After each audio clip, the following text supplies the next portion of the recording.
Hey, can you hear me? Look. Check it out. Ignite Her has launched. It is 2025. I'm just picking up clothes from one of my friends who had some extra clothes to help out the Ignite Her program. If you have any gently worn business attire, clothes for women who are out here doing the work but maybe do not have the clothing that they need to get the job done, we need your old clothes. Hit me up in my inbox or through House of Peeaach. The program is called Ignite Her, where we provide clothing to women who may be transitioning from one job to the next and maybe don't have the means to buy clothes. It could be going from working at McDonald's to now working in an office. So we're looking for gently worn business clothes. Make sure y'all hit us up, all right? Please hit us up. We need those clothes. And check right below there. If you're not in the state of Delaware, you can mail them to us. Or if you're in Delaware, we'll pick them up. Y'all have a great evening.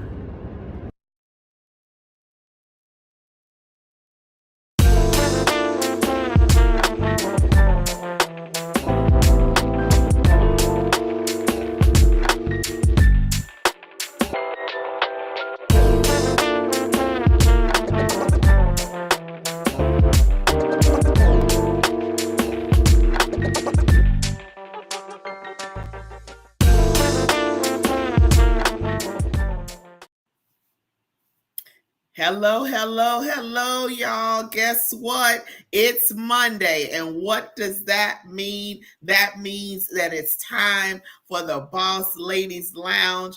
Y'all, I am so excited to be on with you this evening. Y'all see around my picture, the background. I wish I could just minimize my picture so you can see that amazing portrait behind me. It is so, and I love colors. I love lots of colors, bright, pretty colors. And when I tell you that thing is pretty, Peaches is trying to make it smaller.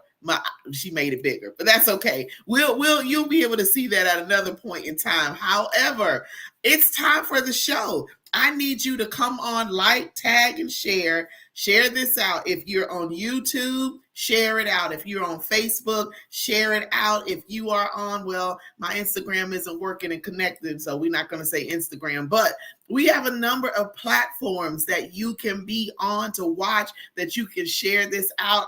Y'all, I feel like we were just on yesterday, but we weren't. A lot has happened. I hope y'all have had, last week was good, the weekend was good. Let me tell you what I did this past weekend. So now that I have a little bit more time, because y'all know I travel all the time. Every time you turn around, I'm somewhere. So in between my travel time, I try to get involved with events that are going on in the city. Because people ask me, well, how's Panama City? How is it? I'm like, I'm just now learning. I've been here a year and I'm just now learning my way around, really going to events, seeing what's going on. So I went to a Juneteenth celebration this past weekend, and the park that they had it, one of the vendors said, hey, this is the first time that we've been here in many years. They had to move to a different location. So they were at that park. So it was kind of a monumental time. They had music. They had all of our people out there with vending booths, and they had food trucks. When I tell you, I ended up spending quite a bit of money while I was out there. But you know what? I was putting it back into my community, into our community. And that's what I love. So our guest, she and I were kind of backstage before the show started, having a conversation about this. Listen, I want to encourage you to support your people. Those that have businesses, no matter what it is that they're selling, they're doing, their services, support us, support your people, because who else is going to do it? If we don't support each other, who else is going to do it? So we have to do that. So I have vowed, and I've been doing this for the past couple of weeks now, like really intentional about it, is whatever I need for me personally or in my home that I can get from a Black-owned business, guess what? That's where my money goes. I have a website that I go to that has all of this stuff on there. that you can get, even down to toothbrushes from a Black-owned business. Guess what? I got those toothbrushes and I love them. They have everything from something, the dish soap to wash your dishes with, to laundry detergent, batteries. They sent me batteries, y'all, batteries, and Band-Aids and freezer bags and toilet paper. So I'm about supporting my people, putting it back into our community, not for it to come back to me, but to support us so we can grow. Isn't that what it's about? Aren't we supposed to be supporting each other, pushing each other, helping each other to win? Who else is going to do it? I'll wait. Right. Us. Only us. So I was excited to go to that Juneteenth celebration this past weekend. Y'all, I will be getting on a plane Thursday, going to Arizona for a women's conference that I know God's presence is going to be there. And then I'll come back and I'll be home for a few more days and then I'm gone again. So y'all be on the lookout. Y'all know me. Y'all know this month has been busy. Like really been busy. I told my pastor yesterday, I said, I won't be in church next Sunday. He said, you can't go anywhere else. I said, listen, June is a busy month for me this year. So I promise you, once I get June taken care of, then it kind of slows down. At least that's what I think. I never know what's going to get added onto my travel schedule. Not that I'm booked up. It's stuff that just keeps getting added and added. But when there's something for you to do, when you are mandated for something, when there are connections being made, when there's purpose in your life, you got to go where it is you need to go. So y'all got purpose as well. It is time for y'all to stop sitting around, not putting stuff on the back burner. Stop saying, I'll get to it. No. It's time for you to move. This is the season and the time that we need to be moving and doing something. So at the end of the year, I told y'all, I said it. And I'm going to say it again. By December 31st, 2025, which is in a few short months, I will not be in the same place that I'm in now. I'm not talking about physical, although God does what he does with me. Y'all know he has moved me around every couple of years. I'm gone somewhere, not by my choice, by his moving. So I'm not going to be in the same position. You should want that same thing for yourself. Aren't you tired of just getting by? Aren't you just tired of being content? Don't you want more? Don't you want the overflow, the abundance? Don't you want that window to open? Y'all, when I tell you this window is getting ready to open, but we have to position ourselves to receive what's coming out the window. So in order for us to do that, we have to have our mind right, which is, oh my God, this like flows right into our guest. I didn't even plan this, I promise you. That's amazing. Thank you.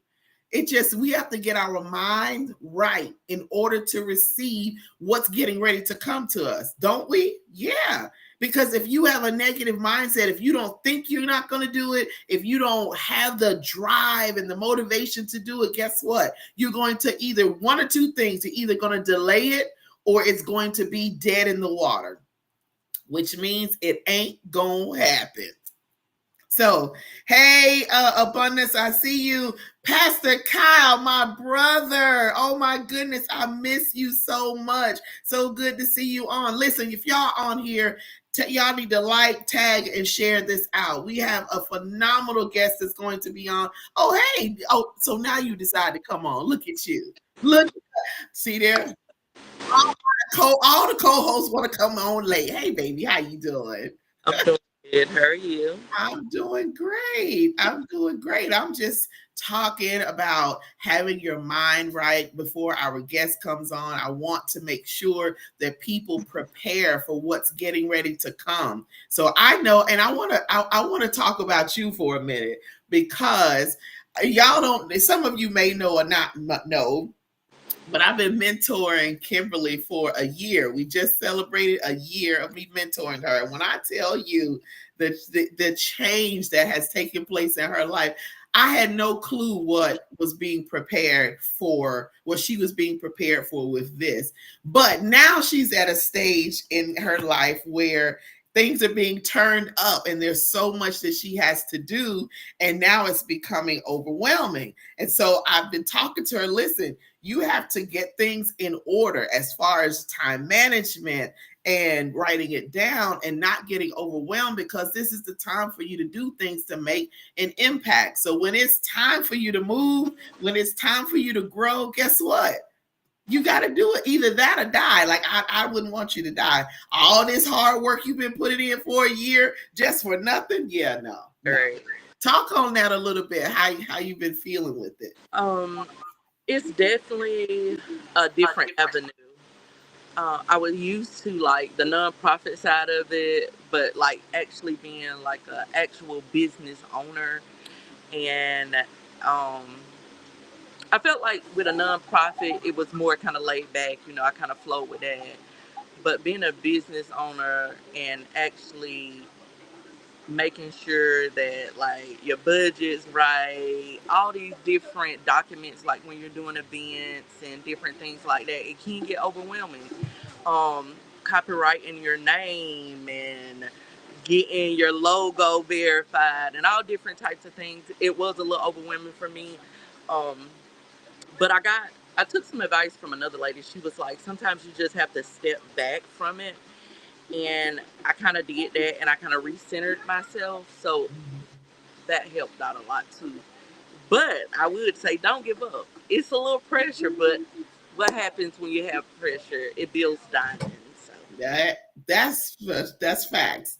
Absolute facts. So I'm glad you're not giving up. I'm glad you're doing what you need to do, because I wasn't gonna let you give up anyway. I'd be on you, and you know that. Like, what you doing? What you doing? Where are you? Hiding somewhere? Yeah, no, not happening. So Kimberly has been traveling with me and going places with me. So she will be in Arizona this week and weekend. So I'm excited. So I pray that you are well. I pray that you have had an amazing day. I hope you are ready for today's show. We have a guest that I cannot wait to have a conversation with, because we talked a little bit before we came on and she rang all my bells, and we were talking and the producer was like, y'all ready? Oh yeah, let me say this one last thing and then we're going to get on there. So I know we are going to have a good conversation. If you want to have someone that can talk to you about self-help, someone to touch on things about grant writing or getting you in contact or leading you in the right direction for grants.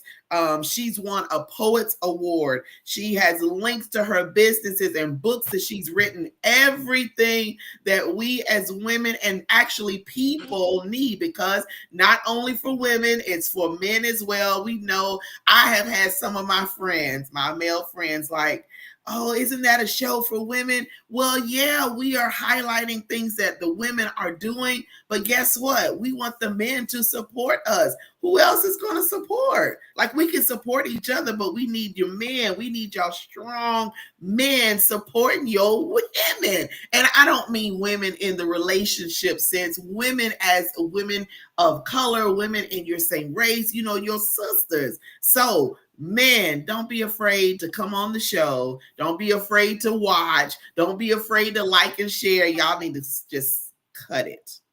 Just cut it, okay? It is not all about that. We've expanded, we have enlarged, and we have increased. Right. So we want that. So our guest, Miss Kira Savvy, is going to come on. Like I said, she's a self-help author. She has won a Poets Award. She has grant networking capability, and she has going to give us information on her product so that we can support her, and we're going to support her, right? Yes, I'm telling you. I'm not asking, I'm telling you. You're going to support her. So without further ado, we're going to bring on Miss Kira, and we're going to have a conversation on today. Hello. Hey. How are you? Good. How you doing? It's nice to meet you, sis. That is abundance. This is Kira. So we are so happy that you were able to come on this evening at such short notice, but you were like, sure. So yeah. We're happy that you are here. You're going to talk to us about some great topics, some things that we need to apply to our lives, some direction, lead us in the right direction with some things, give us some insight. So I'm looking forward to it. So why don't you just give us, because you actually met Morgan. And so, how did you meet Morgan? How did that come about? Now, I actually met Morgan on Facebook, Mm-hmm. but I did not know that she was friends of a mutual friend.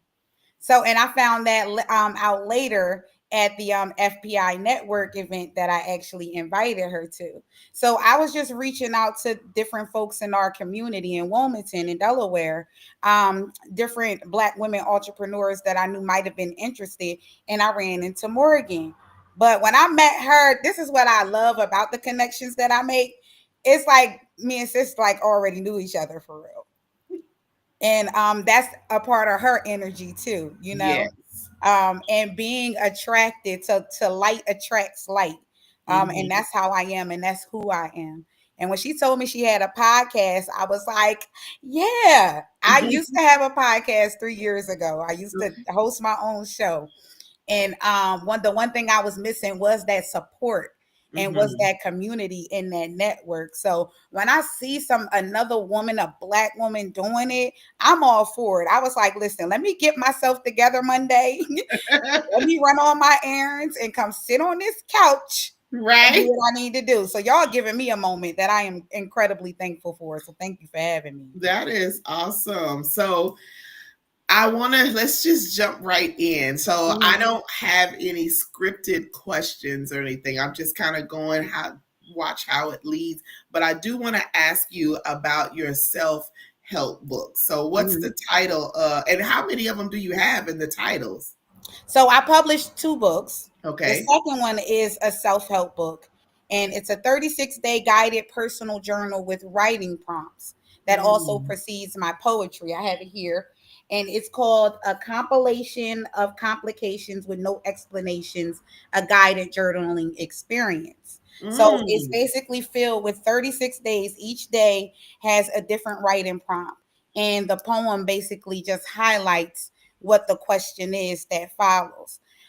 This book came out of a moment of grief. I wrote this in 2023 after losing my mother and my brother about 6 weeks apart. And Mm. the best thing for me to always do my greatest form of expression has always been writing. Mhm. So I started journaling and I'm asking myself these questions. And as I'm asking myself these questions, I always want to be able to use what I do to help other people because I feel like my experiences, and I've had a lot of hard of them, are hard ones, have not been for nothing. Like God has given me the ability to survive and get through a lot of things so that I can show other people who look just like me what it Mhm. means to come out of it. And that's where the writing prompts came from. The poetry was already there. So I basically just put more conducive thoughts together that were in alignment with mental health and self-help and self-awareness. The title of the book actually started out as a poem, and Oh. I could not write. I was sitting with my mom one day, and it's also a homage to her as well because she supported me in everything that I did. And I told her I was having trouble writing. She was like, "Well, you know what I always tell you. Look at what you got. Use what you got to get what you want." And I'm like, "You ain't always mean it that way." But I it was a moment where I that's what I did. I looked at what I already had, and I found that I had one conducive thought, and it was a compilation of complications. Mm, Yeah. wow. Well, I'm going to Yep. definitely we're going to have to get that link out to people to know so they can order if they so choose to support you and to help themselves with that. Mhm. So let me backtrack a little bit because I kind of jumped the gun. Mhm. I just wanted to get right into the conversation, but I wanted you to tell us a little bit about you so we know your background and how we got you to this point here, how you got to this point. Oh Lord, where do I start? So I am. I'll be 38 next month, and I tell you, I'm like a jack of all trades. I've had a lot of different experiences in my life. I grew up in like 12 different states, so I never known really community except Mhm. temporarily. I've always lived in like fight or flight mode. A lot of generational trauma, things that have occurred to me throughout my life. I got to a point in my adulthood was like, well, are you going to continue to make excuses for being and having a negative mindset, or are you going to do something about it? My most important title is I'm a mom. I have an 18-year-old son, just graduated high school, and I have a 10-year-old daughter. And their lives have made me a better person. Mm-hmm. I had to grow with each of them. I had to identify and challenge myself in a different way. I always say I need to be the woman that my son would eventually want to have in his life. And I need to be the woman that my daughter would eventually want to be. So that Mm-hmm. really made me think about the type of person that I was. I always had a very detrimental mindset, the very negative outlook on life. There were times where I would appear, to be happy go lucky. And I became a master masker, I would call myself, because that's not always how I felt. My vulnerability is my superpower. Mm. And it's become that because I've been able to be honest with myself. From a professional standpoint, which ties a lot into my personal, I am a support strategist and a mindset mentor. What that means is that I help people and encourage people to live their dreams. I've had jobs that I made bosses leave, telling them to follow your heart. And because that's just the type of motivation that I come with. If whatever it is that you want to do, you can to the best of your ability. I have lived through the experience of knowing that your mind literally determines your reality, the energy that you carry within yourself, your Right. outlook on life, how you view your perspective of the world. What you putting Mm-hmm. out is what you get back. Right. And when you face difficulties and challenges, it determines who you are in those moments. What you going to do about them? How you going to get up from them? Right. Right. And I had to learn how to do that. I watch resiliency. My mother was a very resilient woman, down to the core. She was also full of love. So I grew up with an example of really knowing and understanding what that means to dust yourself off and try again. Right. Um, it's also made me hard, and I had to learn how to be softer and kinder to myself Mm. before I could do it for anybody else. Right. And that was one of the things I really was appreciative of being able to talk about with men, because men take one look at this cover and see a spilt nail polish and think that this is a book for women. It's not. This is universal. You get what I'm Mm. saying? Because there's questions in here that everybody needs to answer. Like writing a letter to yourself at any age that you felt was like a hard time in your life. Mm-hmm. Like talking to that little girl or that teenage girl or that 5-year-old or even that 23-year-old and you're 32. I've written that letter to myself. I wrote a Yeah. letter to myself from 10 years ago, just telling her, I'm sorry for not seeing you sooner. Mm. I'm Wow. sorry for not knowing you sooner. I'm sorry that it even took for you to have a daughter, for you to want to see yourself, to love yourself more, so you can Mm. teach her how to love herself, you know? And who don't need that? Right. Absolutely. You know, we Right. all do. One of the things I'm just sitting here like all firing off all in my head. But one thing that you said a lot to unpack, but this one is just stuck with me, is about being vulnerable. Mm-hmm. And I did not do that for a long time, for years, not Mm-hmm. being vulnerable, because it put me in a place of fear that I was exposed and someone was going to hurt me and it was going to be something else. And so, even as I started going through therapy, and I had to start, there's layers and layers that have to come off. And still, I had my vulnerable moments, but it made me feel so exposed, like so out there. But Mm-hmm. now I'm at a place where I'm even speaking those things that are those residual pieces or parts that's still there. I can openly say, you know what? I have a problem with this.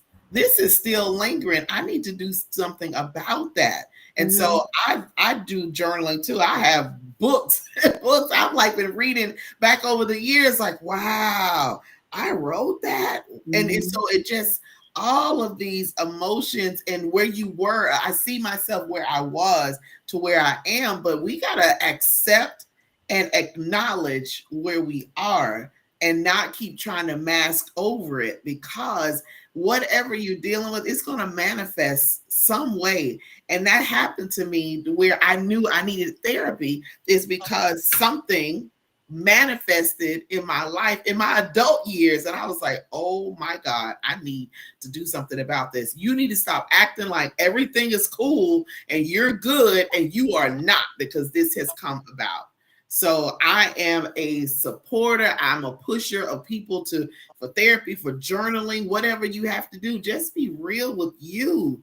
You'll be better for it. Better for it. So now, So can go I ahead. say? Go ahead. Oh, Yeah. I got to jump in here because I feel like, oh my God, you were speaking my language, right? So, because I'm a real big advocate on mindset, right? I really believe that 100,000, a billion times, like what's on the inside start reflecting on the outside eventually, right?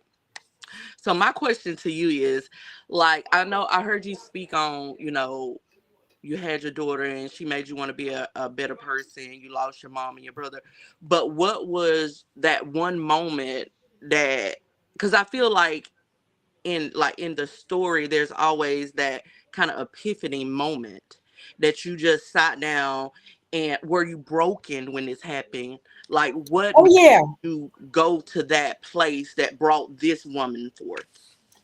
5 years ago, I was with her father, my daughter's father, for 10.5 years. At the age of 5, my daughter's age of 5, he and I split up um, due to a domestic violence situation, right?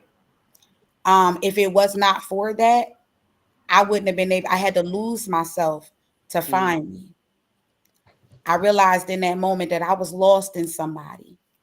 We mm, spent from the time I was 23 to about 32, 31, 32, right? I didn't know who I was, realizing that all of myself, all of my identity was wrapped up in this one person for so long. Mm, It was a moment where I had to determine, well, who is it that you want to be now? What is it that you want to do for yourself? mm, I was also, I'm a reform workaholic. So I hid a lot behind my hustle.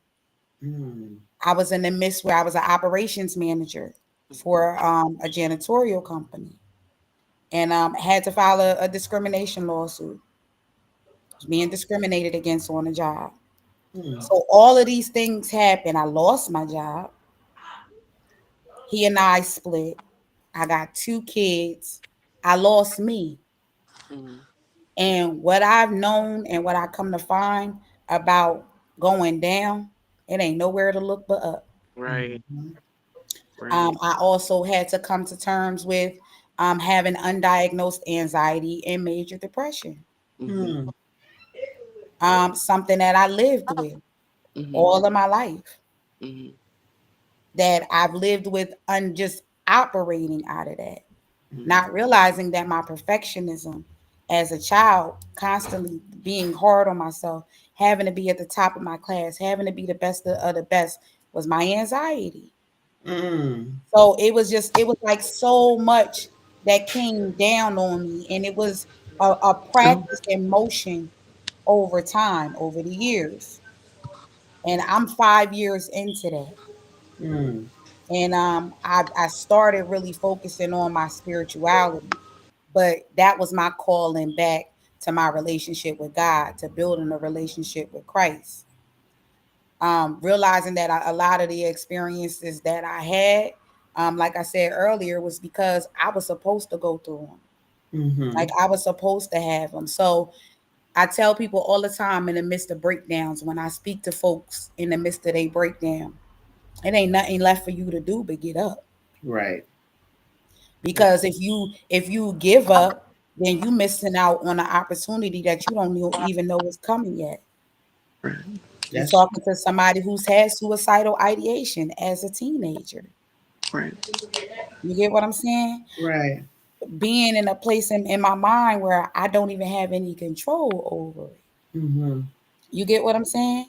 Mm-hmm. So you have several moments, but Mm-hmm. you get to a place where enough is enough. Right. Like, I'm tired of feeling worthless. I'm tired of Mm-hmm. not feeling like I'm not good enough. I'm tired of allowing myself to be mistreated. Right. I'm tired of having these underlying insecurities that I should have never had in the first place. Mm-hmm. You get to a place where I'm tired of being down on myself. I'm Yeah. tired of feeling like the world is coming down on me. So what am I going to do now? Right. What am I going to do to change it? It starts here.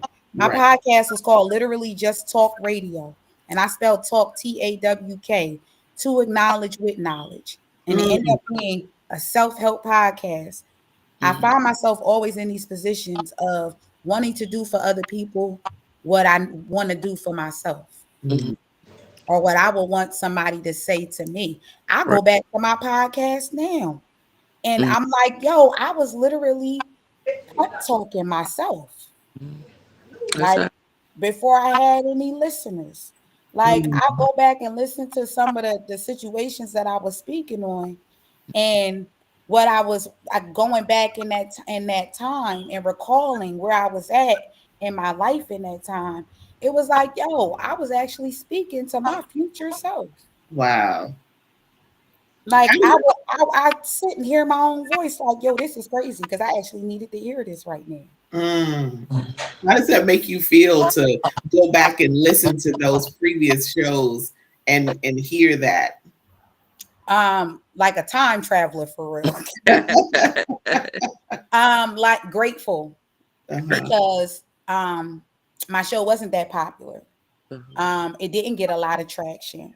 Mm-hmm. But I tell you what did happen in that time. I taught myself about how to create an LLC. I taught myself how to build a website. I taught myself audio production and visual production, and putting together social media promotion and doing all these things that I'm using now at expert level because I taught myself. Right. Mm-hmm. It's never for nothing. Okay. Clock that. Yeah, clock the T, clock the T. Like, it's never for nothing. I tell people that all the time about going through and enduring hard life situations. Baby, it might feel like the worst of the worst. And you're talking to somebody that I've been through the worst of the worst. It feel like it in that moment. But I guarantee you, if you learn from it, if you look at it and say, how am I going to grow from this? How am I going to be a better person to myself? So I know how to encounter this when I encounter it again. I know what not to do. Right. My greatest lessons came from my mistakes, and I don't even call them mistakes, I call them lessons Mm-hmm. Mm-hmm. because it was supposed to happen that way. Yeah. That's right. It was supposed to come about that way. But yeah, I told you, since I'm long winded, I keep going. That's It's okay. okay. I Yeah. just the reason I asked the question is because usually we have that moment. I'm Mm-hmm. sure April done had it. I know I have had that moment where I was like, okay, something has got to change.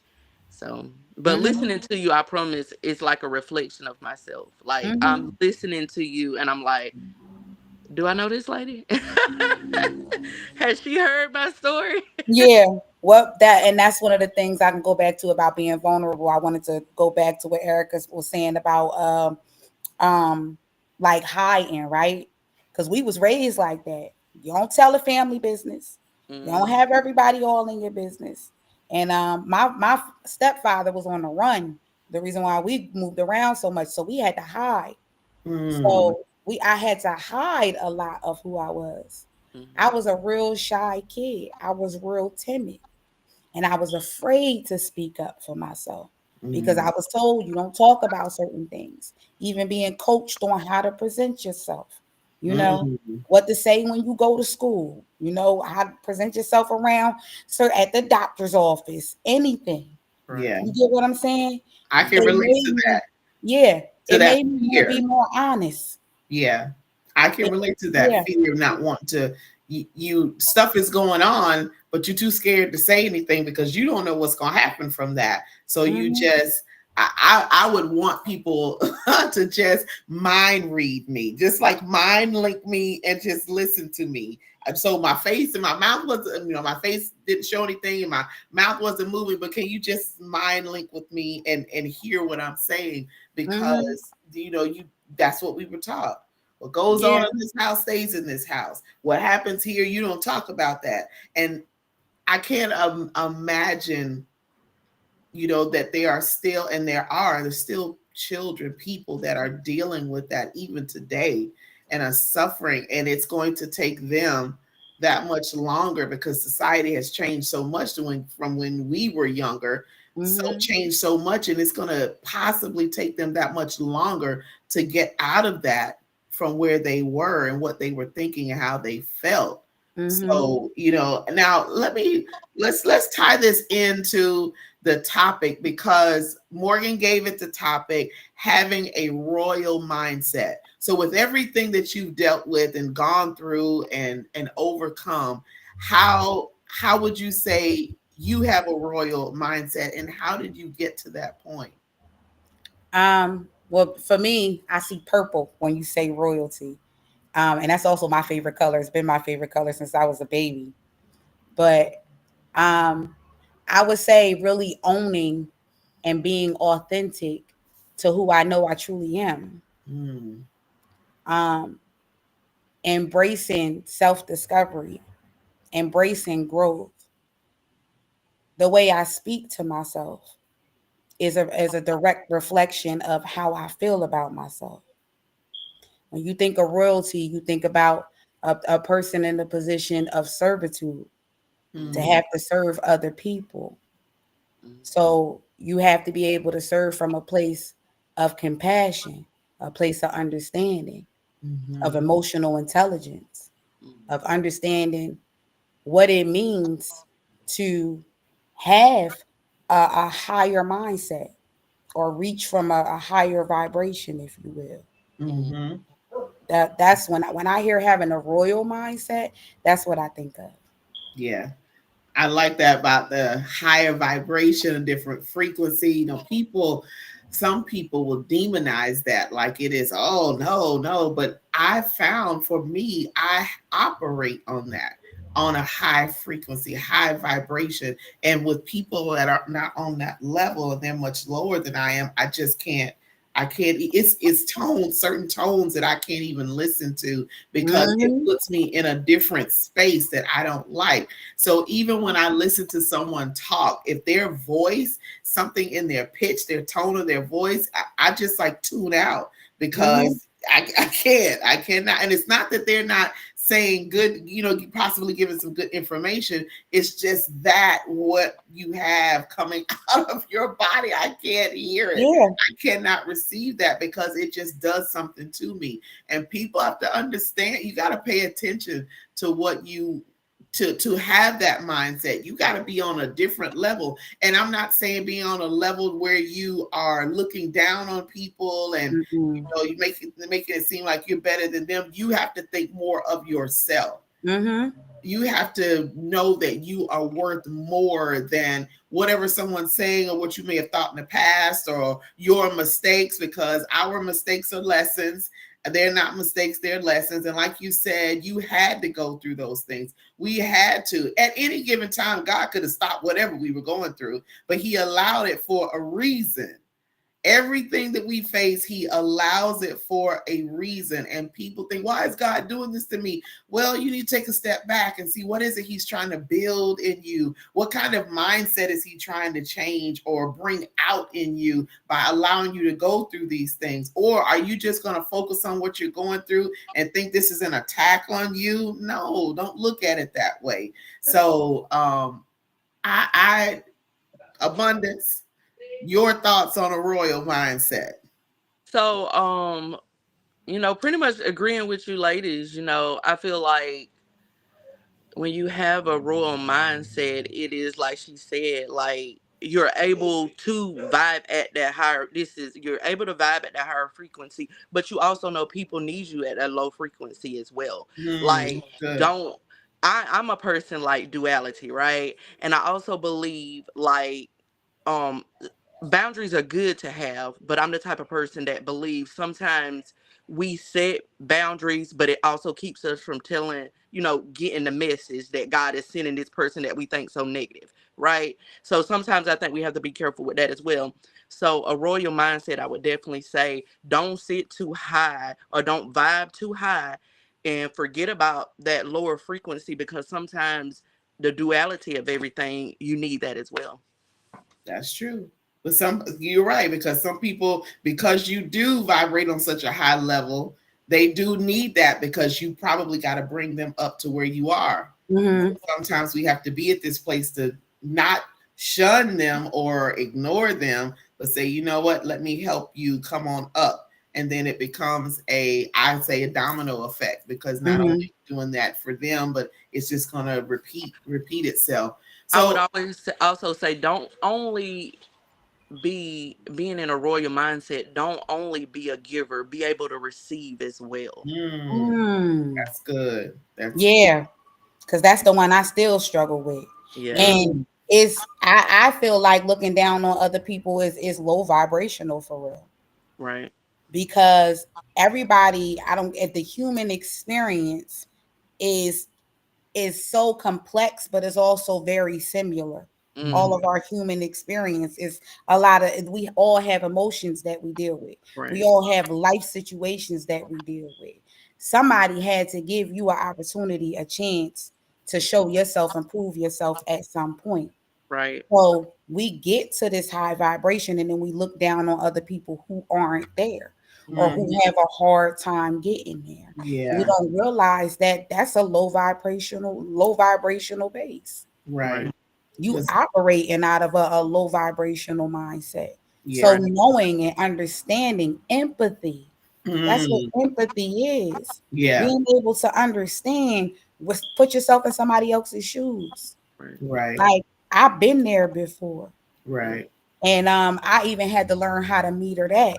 Um, Telling too much of my story and overpowering the situation, just Right. but taking a step back and listening, Yeah, letting them, get out everything they need to say, and then speaking from a place of experience. Mm. You know what I'm saying? So we know what it means to be in that low vibration and have to come from it and have to pull ourselves out of it. Because a lot of times when you there, it ain't nobody but you for real. right. I like what you So said when you said we share the same experiences. And yeah. I feel that to be so true, because even though your experience is different from mine, they are so similar, right? Mm-hmm. And then Mm-hmm. knowing April as well, um, just that story of the struggle and making it through and still pulling yourself up out of that when you had no one, like we are making those spaces that we wish people would have gave us, right? So listening to all three of us and just knowing April really well, and then hearing you say we all share this shared experience, it is so true. Like, life is complicated, but it is so simple because we all have those human emotions. Right. I really think we could get rid of a lot of, and I've always felt this way. We can get rid of a lot of hate. We can get rid of a lot of the things that divide us, because there are more things that actually make us the same there that then make us different. I Mm-hmm. grew up off the philosophy: if you cut me and cut you, I'm not going to bleed purple. You're not going to bleed green. We both going to bleed red. Right.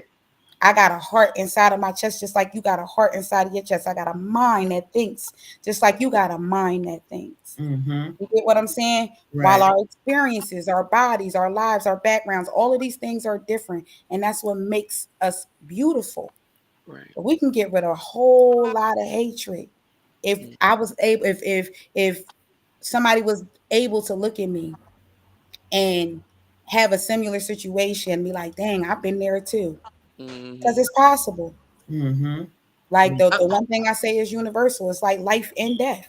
right. Right. You know, somebody from a completely different background can know what it's like to lose a mother or a brother. Mm-hmm. Now we already got something in common, Right. Right. Right. you know? So it's especially with us, with Right. Black folk, a Mm-hmm. lot of our stories are exactly the same, Yeah. you know. And if we create more spaces to understand each other, not trauma bond, but to Right. understand each other, to understand each other's experiences, we can help each other a whole lot more. We can Right. help each other a lot more than what we do.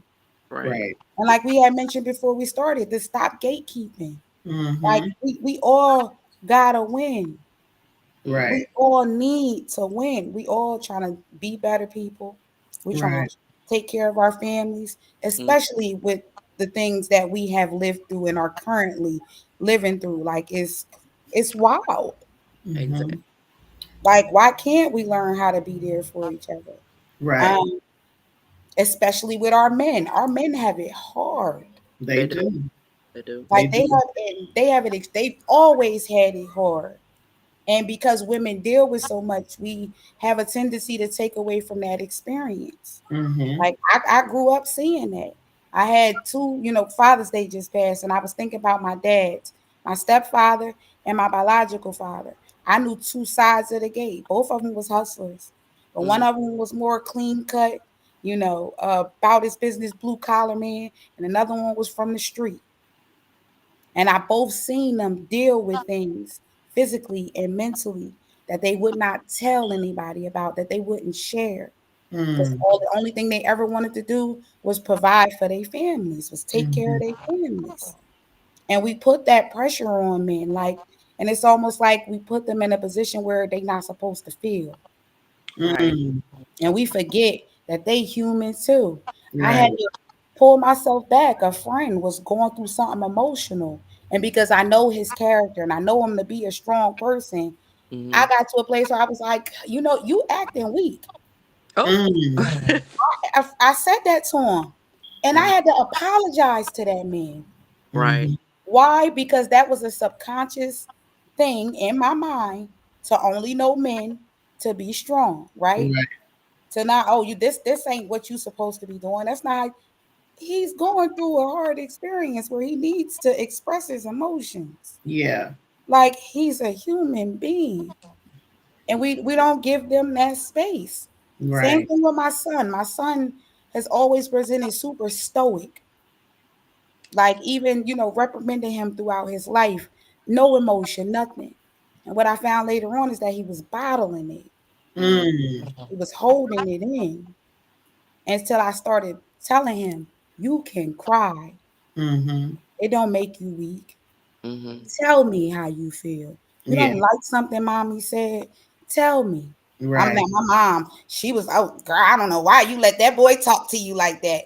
Because Mm-hmm. you never let me talk to you like that. Which is Yeah. why I was a shy kid. Yeah. Which is Mm. why I blew up in anger and got popped in my mouth. Right. Mm. Because I was constantly bottling and holding in because we not supposed to talk back. We Right. not supposed to go against what an adult says. You get what I'm saying? Right. Right. Allowing my son and my daughter that space to say, Mommy, I'm mad. I'm Right. sad. I'm angry. Well, talk to me? What's going on? Right. And then this is the big one now, because we can't do this. That we have the biggest problem with this. Apologizing when we wrong. Yeah. Apologizing to our men and our children. Mm-hmm. Mm-hmm. Because we ain't never wrong. I was guilty. I was guilty, and I had to go back and do that to my kids. Like, oh my, Mm-hmm. when we had a conversation, and I was sitting there like, oh my God, I felt like such a horrible person. Like, oh my Mm-hmm. God.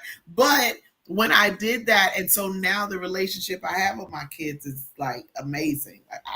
I wouldn't trade it for anything, and they recognize how hard I worked and all of that. But still, even in the midst of that, doesn't mean I didn't say things all right all the time.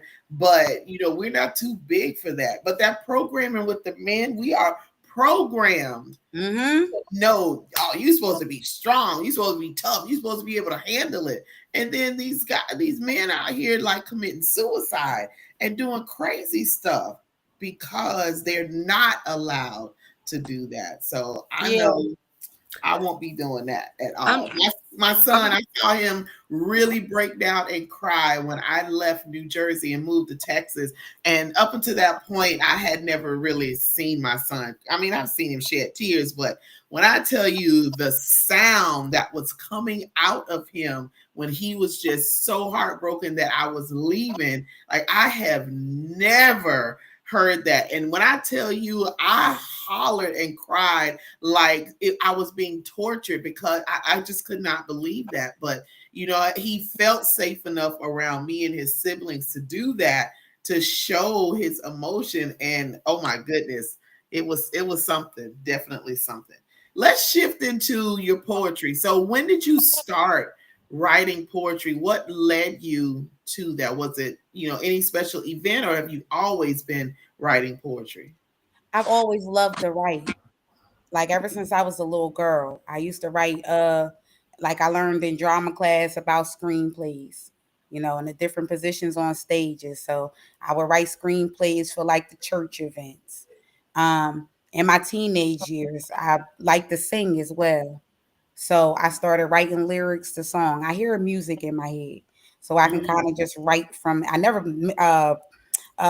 play the instrument, but mm, I can write to a melody. So I was very boisterous with my father. So instead of me talking, he made me write. mm, He also made me a writer. The Harlem Renaissance era, one of my favorite eras, um, one that I follow, it's full of writers, you know. Um, so it's kind of always been a part of me. So at this big age of mine, I just decided to use it more and utilize it more to for creative expression. And Mm. that's where the poetry came from. Okay. Um, I challenged myself a couple years ago during the while I had the podcast to write my first book. I said, mm, okay, you got all this work. You've been, you know, actually performing. I had just started performing back in 2022.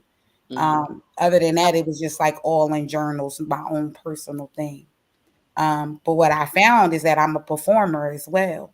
And the impact being able to deliver a message in that way has been extremely profound for me. So that's when I started performing back in 2022. mhm, But for me, writing is one of the greatest forms of expression. Being able to tell a story through your words I agree. in a short period of time. Uh, mhm, People can learn a whole lot about you just from, you know, from one piece. So I love that I have the ability to do that. Right. mhm, I just got to share my little writing story with you, girl. So back in 2019, that was my breaking point. Like I had had enough, and something had to change back then, right? And Spirit spoke to me, and because I forgot, they was like, go back to what you like doing as a child, right? Hmm. And that was writing. So girl, I totally get it. I feel it. I'm here with you. Yeah. And you know, it's funny every time I also had undiagnosed ADHD. I just got diagnosed at 36, right? And that's another one of my superpowers. My brain just works differently. And that my daughter actually led me to that because she was diagnosed with ADHD around 3 or 4. Mm, And that really was a highlighting point of me of knowing myself a whole lot more. You know, it's like it's every step that you take, every different thing you do, you find a little bit more out about yourself. And mhm, writing is just it's always been there. right. Anytime I stop doing something, and I've always done a million and one things, sometimes too much at once, you know, that's where the ADHD even came from. Um, I always brought myself back to writing. Right. It's just something that even if I didn't do it for years, in a moment where I'm stressed, I'm dealing with too much, pen and pad. Right. mm, It's just like it's mm. something you could always count on doing, Right. you Right. know.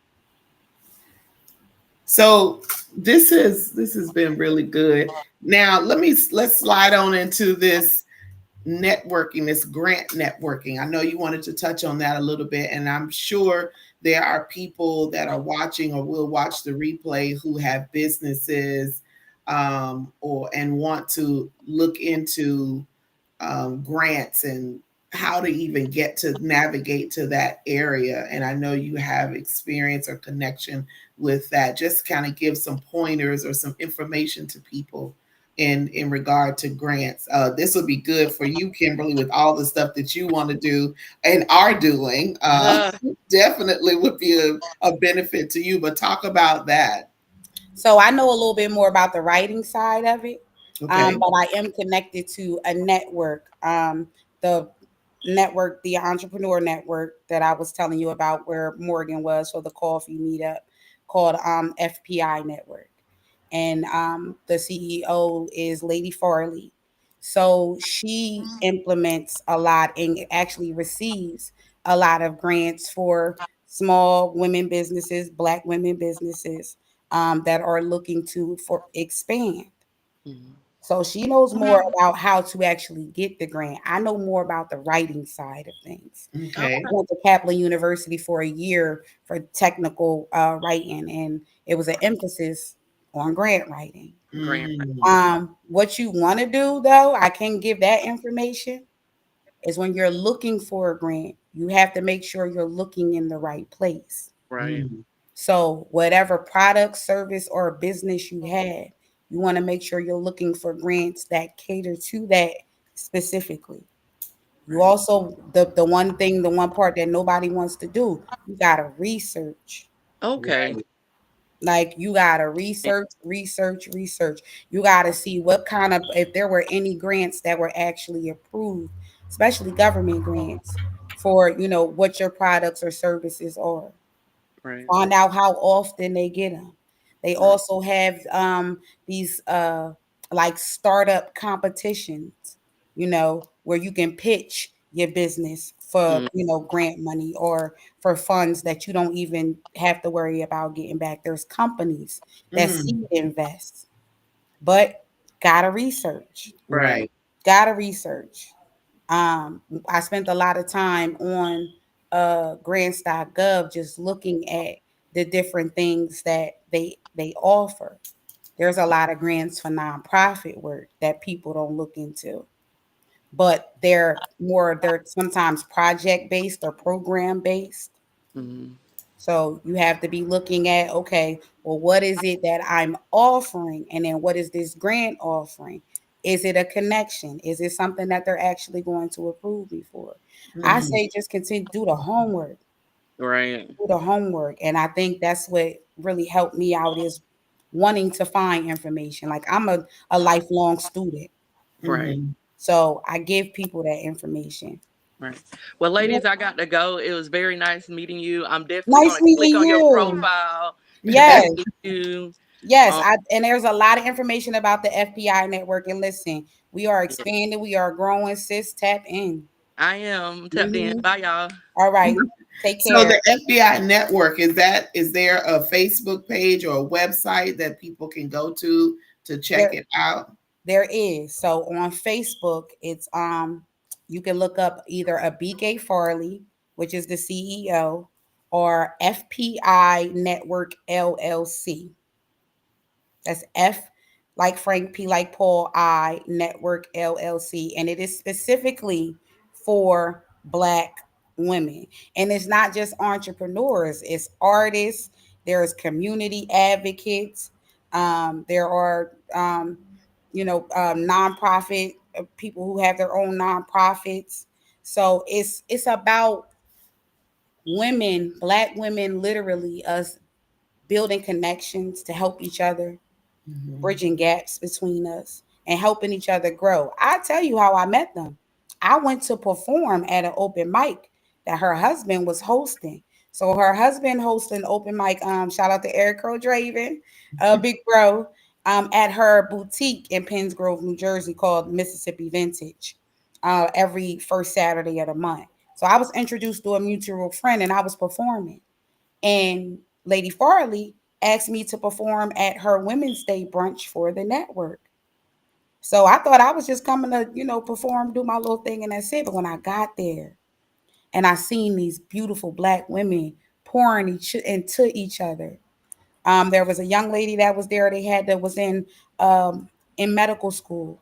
raise money for her to get through her next semester. Just seeing that type of community is something I wasn't used to. I'm like, wow, I'm used to seeing black women bite each other heads off. These women are literally just pouring into each other, big up in each other, giving each other awards, their flowers. And I was taken back by it so much that I had to be a part of it. So how do you, in talking about that, because that's something that it's not everywhere in every community, but we need that community of women that can be the example in every area, in every state, that we can build ourselves up as Black women, build ourselves up as a people. How do you, what do you think? Let me see how the best way I can ask. How can I get where you going with it though, because it was just literally something that another my homegirl Caesar and I were talking about. Go ahead then. So yeah, I was already picking up on the vibe. Good. So then my vibe hits you. Go ahead. We okay, even if we are in a in competition, right, as far as business or whatever is concerned, in that realm, we got to stop looking at each other as the competition and start looking at each other as community. What we will come to find about us, like I said earlier, we got more in common than we have different. The issue is, I feel like with us specifically, is that we too busy trying to be better than the next one, instead of looking at our sister and saying, I got something that can help you. I got something that can build and add on to your life, knowing I'm gonna do me and be great regardless. I'm gonna stand in my power regardless. I'm gonna have and own my power regardless. It don't take nothing away from me to support you. Yeah. It don't take nothing away from me to look at you and see a woman that's trying, a woman that wants to be better and create a better existence for her legacy.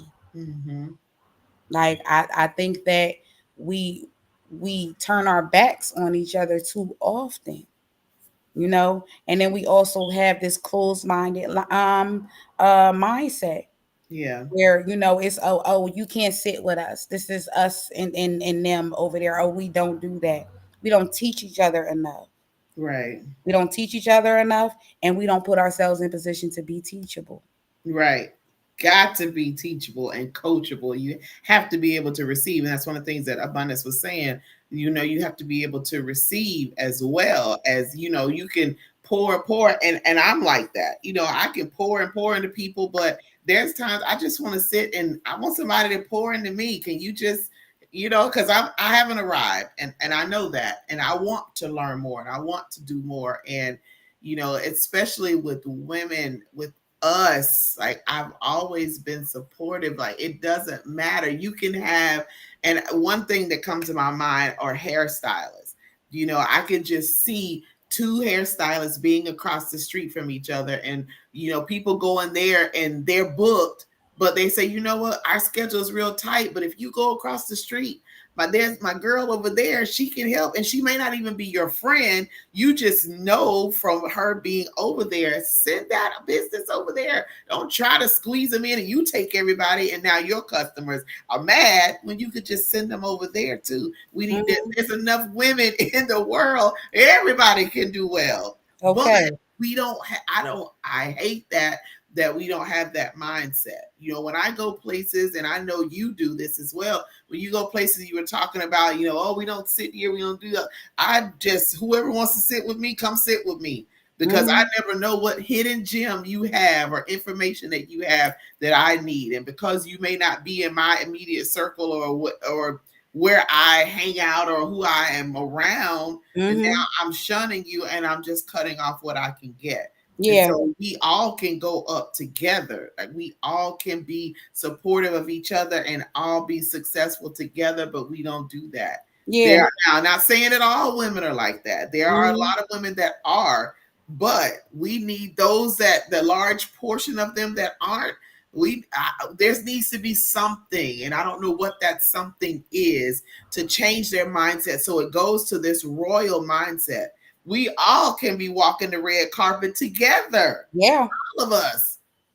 Yeah. How do we change from a mediocre mindset or a low vibrational mindset, or I'm just content with this little bit and I'm going to work the system, instead of, well, I don't want that. I want royal status. And the last I checked, royalty has access to everything that they may want and what they need. Mm-hmm. So why are we, and that goes back to us talking about gatekeeping. Why are we keeping that from the next person? Yeah. We keeping that from them? Why are we hiding it and hoarding it for us? And we don't have the capacity for all of that information, for all to do every single thing now for the stuff that we're hoarding. Like, why? Why are we doing that? No, that's not how this is supposed to be. So I try to help wherever. I think I help to the point to where I'm like shriveled up afterwards, because I just give and give and do and do. And it's like, I'm just trying to help, thinking it's going to make a difference, but it makes a difference in one or two people, and that's good. I'm good wherever I go. One or two people, I'm satisfied with that. Would I love to do it on a larger scale? Of course. Will that time comes? Hey, I'm preparing for it. But our mindset, what we think, and we got to think right about ourselves. There's no way that you could do what you have done and continue to do if you didn't see yourself in a different light. Oh, absolutely not. You couldn't. Absolutely not. Because you talking to somebody that, like I said, I was raised to hide, so I hid a lot. I allowed myself to be small in spaces where I should have been speaking, where I should have been saying, because I had something to offer to that room, to that space. Yeah. You know, we where are so similar. Yeah. And then being a giver is so funny. You'll find those commonalities of, I don't care if I'll reach one or two people. I said that about this book. I said, Lord, if I help one person, I'm doing something right. Right. If I reach one, and if that person reach somebody else, then that means I reached two people.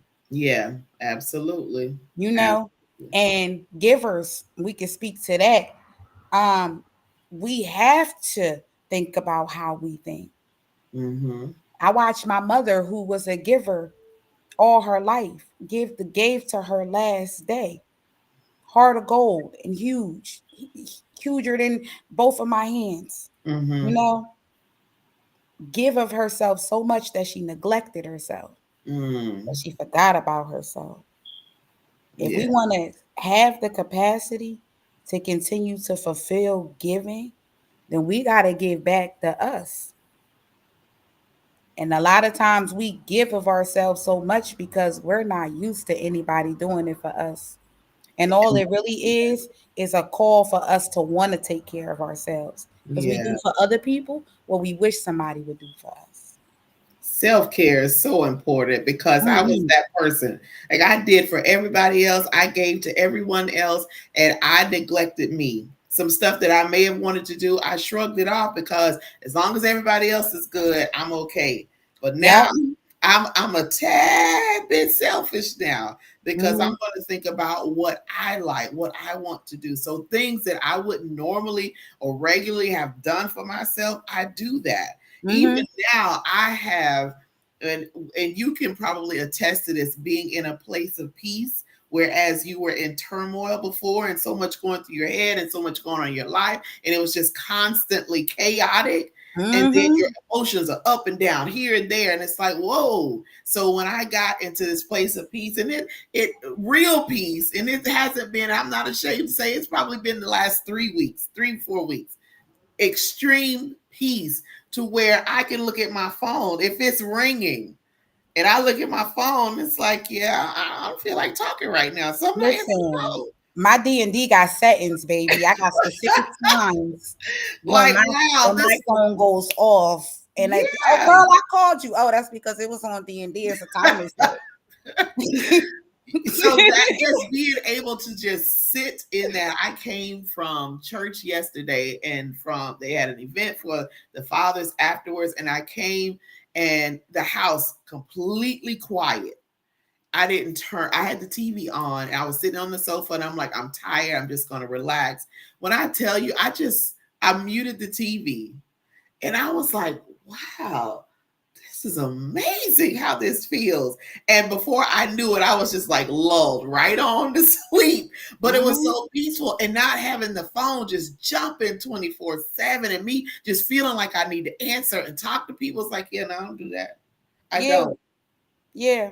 I obtained so much peace that I get tired when somebody want to argue or when they come with negative energy. I literally feel tired, like sleepy. Yeah, it's like, Like okay, I all am right. immediately exhausted because I don't have the energy.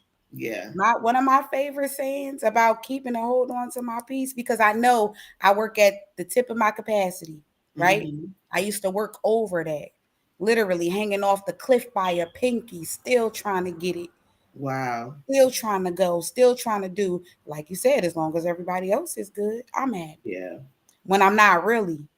Right. Because then once I have this good old burnout and this breakdown, everything else around me is going to fall apart. Right. And I'm just falling apart right along with it. Why? Because I didn't take the time to think about myself. Yep. My peace is so important to me that I can't sacrifice myself. And it's not being selfish. I'm changing a lot of people's minds about saying it's selfish Mm-hmm. because we only think it's selfish because we know what selfish look like. Mm-hmm. We only think it's selfish to want to give back to ourselves because most people are selfish. Most Mm-hmm. people only think about themselves. And we're one of those rare people who know that that's not what all life consists of, because Right. our lives consist of giving and pouring into other people. We Mm-hmm. think it's selfish to think about ourselves. No, it's not. That is self love. Right. You're right. That Absolutely. is self love. It's top tier self Yeah. love. Right. Because guess what? You probably take this much and you give this much. Mm-hmm. You need to stretch that out a little bit more. Yeah. Okay. I know I've Inch, been stretching. I've inch been by stretching inch. mine out. Okay. Okay. You got to stretch inch by inch, a little Right. here and there. Every day, I do something no matter how busy I am. Even if it's just sitting down with a cup of tea and just breathing. That's for Mm-hmm. me. Yeah. Don't ask mommy no questions. I'm not looking at Facebook. I Right. wouldn't care if it was 3 minutes or till I get through that cup of tea. Mm-hmm. This is for me. Yeah. This is what I'm doing for myself because I have to do it, because I've worked through burnout. I Mm-hmm. worked through being exhausted. And that affects your mindset too. That Right. affects your mood. It affects your attitude. Like I look back at my life when I was real busy and I had a bad attitude. I was mad all the time. Hmm. I said, no wonder I was mad all the time. I was tired. Yeah. I was angry because I was tired. Because I needed Yeah. rest. Because my soul needed rest. My body Mm. needed rest. Right. Like not giving yourself that, it got a lot to do with your attitude too. Right. And that's not an alignment with that royal mindset. That royal mindset Oh. isn't only for other people, but it's for you as well. So if you Mm-hmm. don't give yourself the time and attention that you need for you, you're not thinking royal mindset. You're thinking poverty. You're thinking the lowest of the low, and then you'll just continue to stay there until something changes, until you change, until you come to the realization that I'm tired of going on this hamster wheel, the same stuff over and over again. I want more. Like Yeah. I want more for me. I want better for me. I don't like mediocrity when I know I can have top tier. Like I Right. don't want to settle for just getting by when I know I can live in abundance. Like, why is that? Who am I connected to? You know, who is my father? Who is the one that provides it all? He has access to everything. Why am I not tapping into that? Why am I just settling? You know, it's like the story of the prodigal son. You know, he Mm-hmm. had it all. He decided he wanted to give me my money and I'm out. And then he realized, wait a minute, I'm out here eating with the pigs out here Mm-hmm. when I could be living in a palace, that I can Mm-hmm. have everything that I need and be at peace and be happy and be with family, all this stuff. He had to come to himself like, you know what? Let me just go home. Let me just put this pride aside. Let me go. Let me Yeah. go back to where I belong. We belong in royalty. We belong in that status, Mm-hmm. but we need to get our minds there to know that that's what we are, that's where we're supposed to be, and then our actions need to align with that. So go, I love doing self-reflection and self examination on areas that I need to work on, the areas that I need to improve upon, so I can be in that, have that royal mindset, and then grow and advance like I need to. So I hope y'all are being blessed by this, having a royal mindset. I hope this is opening you up to think about where you are and in your life and what you want to improve upon. I want you to get um Kira's book, her 36-day journey, and get that. I know I am. Okay, you got a website? Is there a website that we can go to get So it? it's on Barnes and Noble. So Okay. I'll send you the link to that. Okay. I'm gonna put that in this private chat now. Okay. And it'll also be featured on the website for the startup that I'm launching this week. I've been working on it for the past 2 months with my business partner. It's called Okay. threadmechanics.shop, and it's basically urban streetwear and accessories and apparel. But it's a community based company. Our motto is build up, buy back. So it's about keeping our money within the confinements of our community and supporting each other. And I built the website, and one of the pages I'm going to be implementing is a product page. So I'm going to feature other businesses on that website to sell their products. So right now we have like two different collections. So my book will also be featured on that website as well. So Okay. I am the brand manager, promoter, and COO of that company. Okay. All right. I'm putting in the chat too that website, oh, minus that last part, for you, for the company we were talking about beforehand. So you Mm-hmm. can check into that. So, y'all, we are at the end. I didn't realize it had come to this time, but we're done. We are done for today. And I know that you were encouraged. This is what we do here in the Boss Ladies Lounge. We do a lot.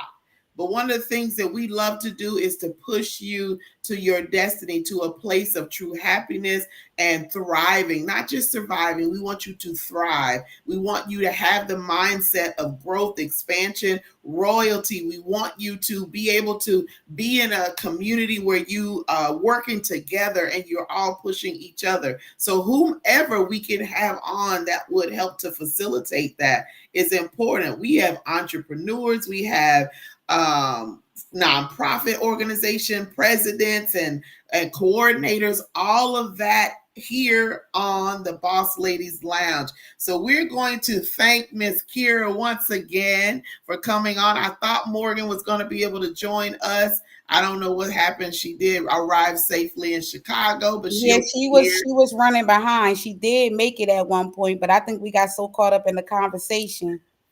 That she didn't get in, but Yeah, she'll but be here next week. She'll yeah, be here next week, and I won't be here next week because I'll be traveling back from Arizona. okay. However, we thank you so much for coming on. I enjoyed I'm having happy the I found conversation. y'all. Yes, like this, it Yes, was beautiful. we're going to stay in touch. We are. We never know what we're going to collab on. There's always something. Even though I'm in Florida, like I say, I travel all over. I have to say the world because I do go out of country some, but travel everywhere. So you never know when I want to be in that area. I did live in New Jersey for a while, for a few years, but I never Okay. did get to Delaware to meet Peeaach or Smack. And I met Morgan for the first time a year ago. I And can't believe. I'm telling you, Delaware is a beautiful place. Like it's so full of beautiful people, especially us. It's full of art. Wilmington, where I live, is full of arts and culture and community advocacy and people who really like out there,